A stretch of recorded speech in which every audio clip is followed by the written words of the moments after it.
जय हिंद दोस्तों, मेरे YouTube channel crack Hindi class में आप सभी का स्वागत है। आज हम लोग सीखेंगे संज्ञा।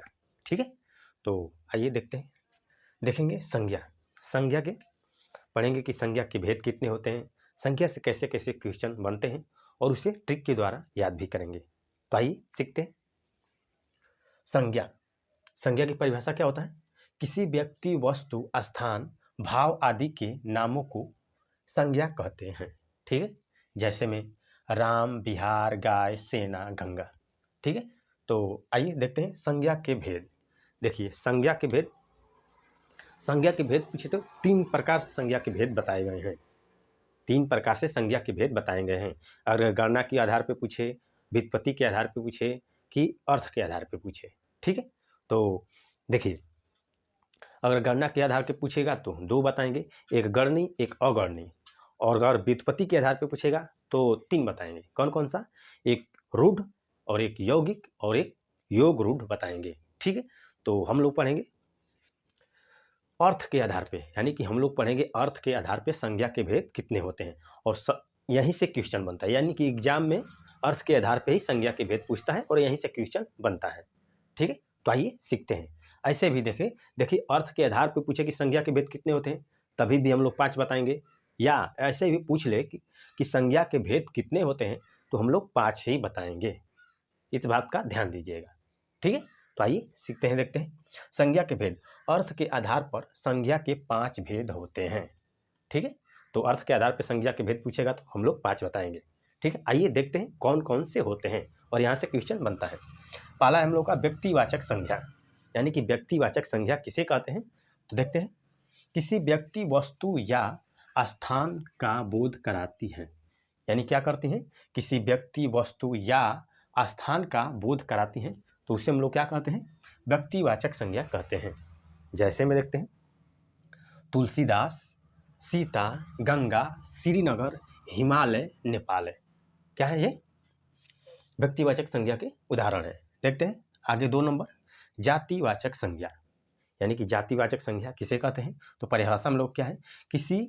किसी वस्तु या प्राणी की संपूर्ण जाति का बोध हो, यानी कि जहाँ पे क्या होगा, वस्तु या प्राणी की संपूर्ण जाति का बोध होगा, वहाँ हम लोग को व्यक्तिवाचक संज्ञा कहेंगे। देखिए यहाँ पे ध्यान दीजिएगा, संपूर्ण जाति का बोध होता है। ठीक है, जैसे में कवि, स्त्री, नदी, नगर, पहाड़, देश, तो ये हम लोग का संपूर्ण जाति का बोध हो रहा है। देखिए कवि मतलब कि कवि पूरी जाति को कहा, कवि में किसी स्पेशल का नाम नहीं लिया, पूरी जाति का बोध करा दे रहा है। अगर स्पेशल में नाम लेता है तो तुलसीदास, सूरदास, कबीरदास, ऐसे लेखकों का नाम लेता, यानी कि कवियों का नाम लेता। ठीक है, तो यहाँ कवि पूरे ही जाति को बता दिया है। जैसे स्त्री में पूरी जाति को ही बता आ जाएगी ना, स्त्री जितनी स्त्री होती हैं, जैसे नाम बता देंगे, सीता, गीता, जो भी हो, तो वो वैसे हो जाएगा। जैसे नदी का मतलब कि नदी, पूरी नदी के बारे में हो गया, यानी कि पूरी जितनी नदियाँ होती हैं, गंगा, यमुना, सरस्वती, सभी का ले लिया है यहाँ पे। अगर स्पेशल नाम लेता है तो हम तो व्यक्तिवाचक कह ही देते हैं।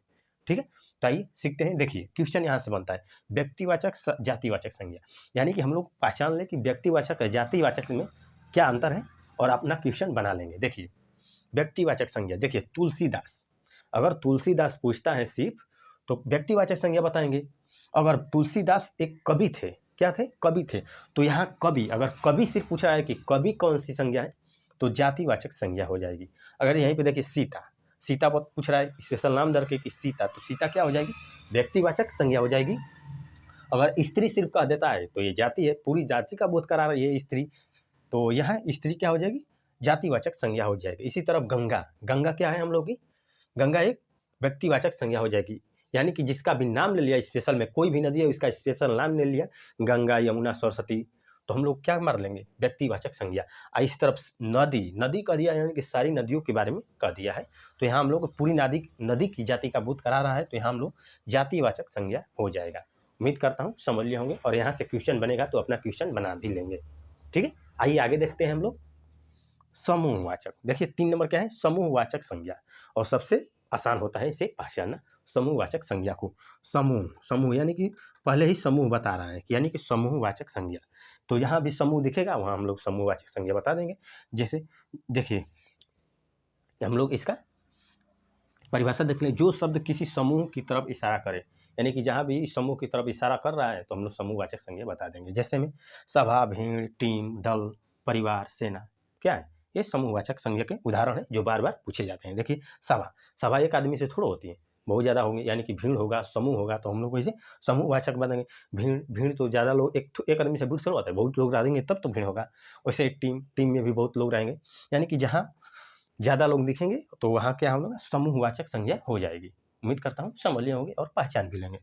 आगे देखते हैं 4 नंबर द्रव्यवाचक संज्ञा। देखिए द्रव्यवाचक संज्ञा किसे कहते हैं, देखते हैं। जो शब्द किसी ठोस, द्रव, गैस आदि को दर्शाए, ठीक है, तो हम लोग क्या कहेंगे उसे द्रव्यवाचक संज्ञा कहेंगे। जैसे में देखते हैं सोना, चांदी, पानी, घी, दही, बालू, ऑक्सीजन, धुआं, ये हम लोग किस चीज़ के द्रव्यवाचक संज्ञा के उदाहरण हैं और ये बार बार पूछते हैं तो इसे ध्यान दीजिएगा। आइए ट्रिक देखते हैं इसे पहचानने का कि इसका क्या ट्रिक है। इसे तो हम लोग समूह से पहचान लेंगे कि जहाँ समूह दिखेगा समूहवाचक, और द्रव्यवाचक का ट्रिक देख लेते हैं। क्या ट्रिक है इसका, सोना, सोना है ना, देखिए इसमें यही ट्रिक है कि देखिए थोड़ा सा सोना रहेगा तो उसे भी सोना कहेंगे, और बहुत ज़्यादा मात्रा में रहेगा सोना तो उसे भी हम लोग सोना ही कहेंगे, ठीक है। जैसे यहाँ पानी, पानी थोड़ा रहे या ज़्यादा रहेगा तो पानी ही ना कहेगा। उसी तरह घी, थोड़ा सा घी लेंगे या ज़्यादा घी लेंगे तो उसे घी भी कहेंगे। उम्मीद करता हूँ समझ पा रहे होंगे।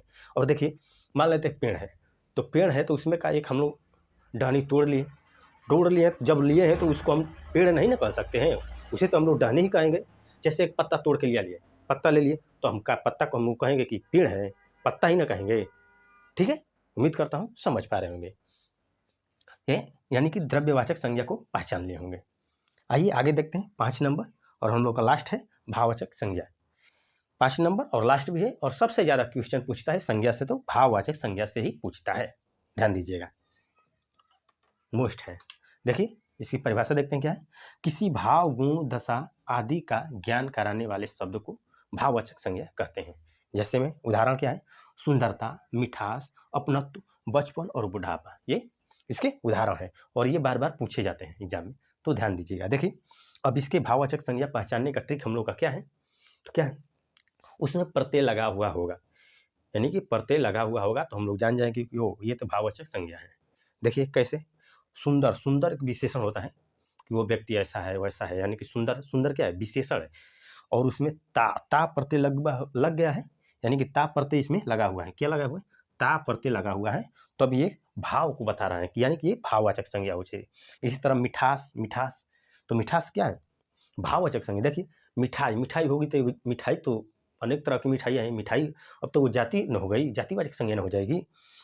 मिठास क्या है, भाववाचक संज्ञा है। इसी तरह अपनत्व, अपनत्व अपना क्या है, अपनत्व, अपनत्व कैसे बना, अपना, अपना क्या होता है, सर्वनाम होता है, और उसी में प्रत्यय लग गए, यानी कि त्व प्रत्यय लगा हुआ है। यहाँ त्व प्रत्यय लगने की वजह से क्या हो जाएगा, हम लोग क्या हो गया है, ये हम लोग का भाववाचक संज्ञा हो गया है, यानी कि भाव को बता रहा है अपनत्व, ठीक है। तो प्रत्यय लगा हुआ है, यानी कि जहाँ प्रत्यय दिखेगा कि नहीं इसमें प्रत्यय लगा हुआ है, जैसे कि हर किसी में लगा हुआ है प्रत्यय, तो देखिए बचपन में पन प्रत्यय लगा हुआ है ऐसे ही, ठीक। यानी कि जहाँ दिखेगा कि नहीं इसमें क्या हम लोग का प्रत्यय लगा हुआ है, तुरंत बता देंगे कि ये भाववाचक संज्ञा है।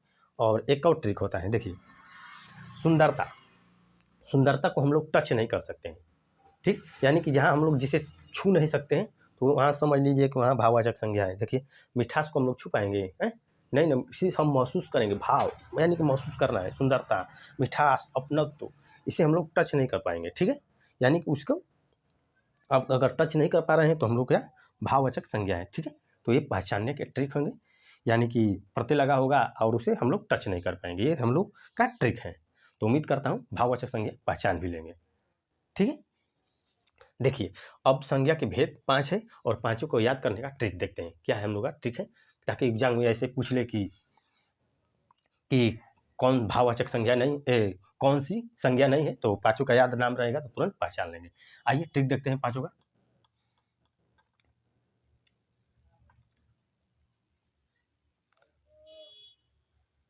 जादव सभा,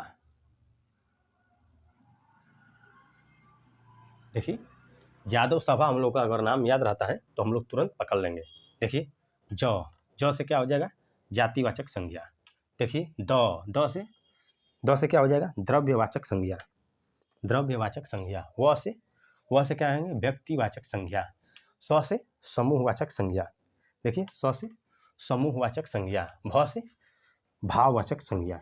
ठीक है, तो उम्मीद करता हूँ ट्रिक भी है। यादव सभा याद रखेंगे तो हम लोग अपना क्वेश्चन बना लेंगे कि संज्ञा का भेद हम लोग का याद रहेगा और अपना क्वेश्चन तुरंत क्वेश्चन बना लेंगे। ठीक है, तो उम्मीद करता हूँ संज्ञा को अच्छी तरह से समझ लिए होंगे और अपना क्वेश्चन बना भी लेंगे।